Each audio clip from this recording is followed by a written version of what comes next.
Dear brothers and sisters, the readings we have heard this morning speak about the road, the path that leads to God. And what is that path? It's a path of faith, belief in God that He is there all the time to protect you, provided you take that path. In the first reading today, we heard about this king of Assyria who threatened to annihilate totally Judah, to do away with them totally from the face of the earth, through a letter. This letter is taken in the temple before the Lord, and the Lord tells them, do not worry, you will be taken care of. None of you will be injured. None of you will be put to death. That's what actually happens.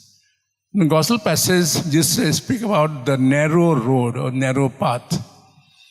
Robert Frost, in his poem, The Road Less Taken, speaks about while traversing in the forest, he came across two paths. One taken by people normally, the other one less traveled.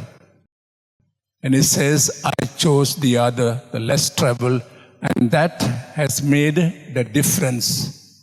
St. John Vianney says, the road to heaven is a narrow path, and it is a road which is taken by few. What is this narrow path as opposed to the broad path? The narrow path is a path that we put others first, and we ourselves last. And while walking this path, we encounter crosses, difficulties, tribulations. At this time, God is with us. That's our trust. It's a path where we are willing to forgive others. A path where we are willing to go out to help others. A path where we look at others in the face of God. It is true we have chosen this path to reach God.